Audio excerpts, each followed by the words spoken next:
ಮೊನ್ನೆ ಬೆಂಗಳೂರಿನಲ್ಲಿ ಗುಂಡು ಹಾರಿಸಿಕೊಂಡು ಆತ್ಮಹತ್ಯೆ ಮಾಡಿಕೊಂಡ confident group chairman CJ Roy ಅಂತ್ಯಕ್ರಿಯೆ ಇಂದು ಕ್ರೈಸ್ತ ಸಂಪ್ರದಾಯದಂತೆ ನೆರವೇರಿತು.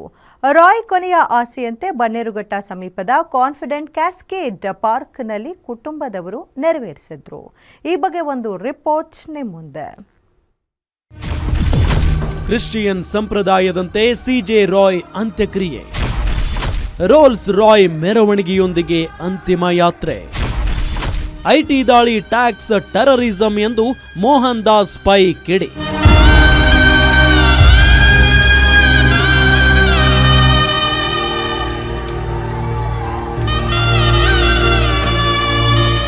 Confident group chairman CJ Roy ಅವರ ಇಚ್ಛೆಯಂತೆಯೇ ಇಂದು ಬನ್ನೇರುಘಟ್ಟದ ಕಾನ್ಫಿಡೆಂಟ್ ಕ್ಯಾಸ್ಕೇಡ್ನಲ್ಲಿ ಅಂತ್ಯಕ್ರಿಯೆ ನೆರವೇರಿತು.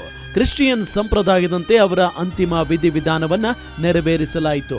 ಬೆಳಗ್ಗೆ 8 ಗಂಟೆಗೆ ಬೌರಿಂಗ್ ಆಸ್ಪತ್ರೆ ಶವಾಗಾರದಿಂದ ಆಂಬ್ಯುಲೆನ್ಸ್ ಮೂಲಕ ಬನ್ನೇರುಘಟ್ಟ ಸಮೀಪದ ಕಾನ್ಫಿಡೆಂಟ್ ಕ್ಯಾಸ್ಕೇಡ್ನಲ್ಲಿ ರಾಯ್ ಪಾರ್ಥಿವ ಶರೀರ ತರಲಾಗಿತ್ತು. ವಿಶೇಷವಾಗಿ ಅಲಂಕಾರ ಮಾಡಿದ್ದ ಇಲ್ಲಿನ ರಾಯಲ್ ಹಾಲ್ನಲ್ಲಿ ರಾಯ್ ಪಾರ್ಥಿವ ಶರೀರವನ್ನ ಅಂತಿಮ ದರ್ಶನಕ್ಕೆ ವ್ಯವಸ್ಥೆ ಮಾಡಲಾಗಿತ್ತು. ಈ ವೇಳೆ ರಾಜಕೀಯ ನಾಯಕರು ಸೇರಿ ಅನೇಕ ಸ್ನೇಹಿತರು, ಅಭಿಮಾನಿಗಳು ರಾಯ್ ಅಂತಿಮ ದರ್ಶನ ಪಡೆದರು.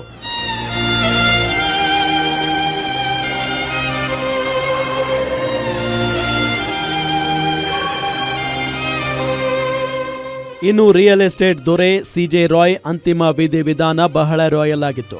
ರಾಯ್ ಅವರ ಅಂತಿಮ ಯಾತ್ರೆಯನ್ನ ಅವರು ಇಷ್ಟಪಡುತ್ತಿದ್ದ ಐಷಾರಾಮಿ ಕಾರುಗಳೊಂದಿಗೆ ನಡೆಯಿತು.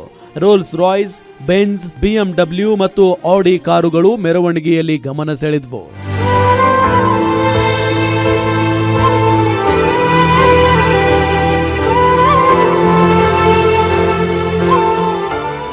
ಇನ್ನು ಪಿಸ್ತೂಲ್ನಿಂದ ಗುಂಡು ಹಾರಿಸಿಕೊಂಡು ಸಾವನ್ನಪ್ಪಿದ ಸಿಜೆ ರಾಯ್ ಆತ್ಮಹತ್ಯೆ ಇನ್ನೂ ನಿಗೂಢವಾಗಿಯೇ ಇದೆ.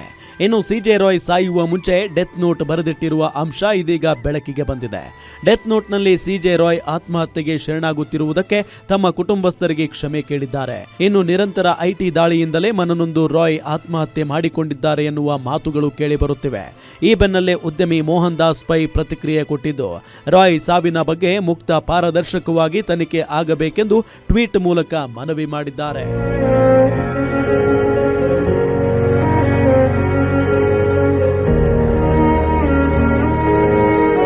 ಇನ್ನು ಉದ್ಯಮಿ ಮೋಹನ್ ದಾಸ್ ಪೈ ತೆರಿಗೆ ಭಯೋತ್ಪಾದನೆಯಿಂದ ಕಾಫಿ ಡೇ ಸಂಸ್ಥಾಪಕ ಸಿದ್ಧಾರ್ಥರನ್ನ ಕಳೆದುಕೊಂಡಿದ್ದೇವೆ. ತೆರಿಗೆ ಅಧಿಕಾರಿಗಳಿಂದ ಹಲವಾರು ಜನರು ಭಯಭೀತರಾಗಿದ್ದಾರೆ. ನಾಗರಿಕ ಹಕ್ಕುಗಳ ಮೇಲಿನ ದಾಳಿಯಾಗುತ್ತಿದೆ ಅಂತ ಕಿಡಿಕಾರಿದ್ದಾರೆ. ಒಟ್ನಲ್ಲಿ ಕೇರಳದಿಂದ ದುಬೈನವರೆಗೆ ರಿಯಲ್ ಎಸ್ಟೇಟ್ ಉದ್ಯಮ ಕಟ್ಟಿದ್ದ ದೊರೆ ಇಂದು ಮಣ್ಣಲ್ಲಿ ಮಣ್ಣಾಗಿದ್ದಾರೆ. ರಾಯ್ ಅವರ ಸಾವು ನಿಜಕ್ಕೂ ಬಹಳ ದುರಂತಮಯವಾಗಿದೆ. ತನಿಖೆಯಿಂದಷ್ಟೇ ರಾಯ್ ಆತ್ಮಹತ್ಯೆಗೆ ನಿಖರ ಕಾರಣ ತಿಳಿದು ಬರಬೇಕಿದೆ. Ambareesh Thimmegowda, guarantee news, Anekal.